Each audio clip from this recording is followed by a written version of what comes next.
m'appelle Richard Lévy, je suis ingénieur et entrepreneur et kitesurfer et je suis aujourd'hui le dirigeant de la société LSI.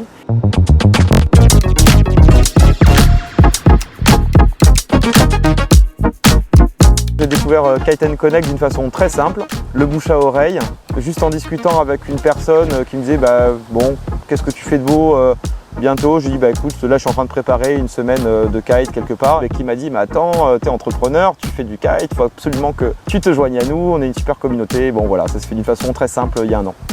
La première impression que j'ai eue en arrivant, c'est que l'endroit est juste magique. Le lieu est juste incroyable, enfin vraiment une sensation de déconnexion et de plénitude. Un séminaire, Kite & Connect, c'est assez simple, c'est une destination, donc souvent une destination plutôt sympa. C'est du contenu avec des masterminds, des sessions de réflexion, des rendez-vous one-to-one, des conférences, des interventions de différents participants qui vont avoir une expertise sur laquelle ils vont partager, des moments de sport et de fun qu'on partage ensemble et qui sont indispensables parce que je pense que c'est aussi dans cette création de liens un peu informels que se développent des relations professionnelles par la suite.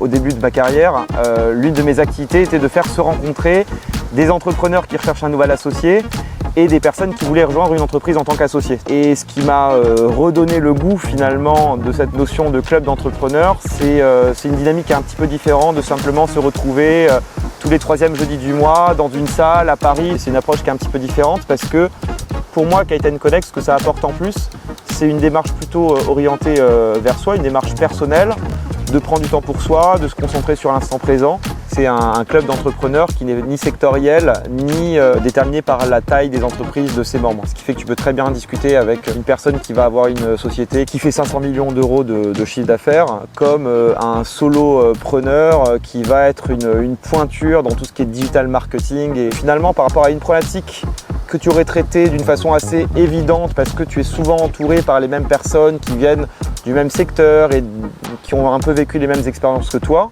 eh bien ça te donne un regard différent, nouveau pour tout un tas de sujets qui peut être en lien avec le recrutement, avec la gestion des équipes, des collaborateurs, enfin tu vois, toutes les questions assez classiques que tout entrepreneur se pose. Je cherche à développer finalement les relations que j'ai créées avec un certain nombre de personnes et derrière ça il peut y avoir du business et c'est souvent ce qui se passe, mais tu vois c'est plus une conséquence qu'une recherche absolue.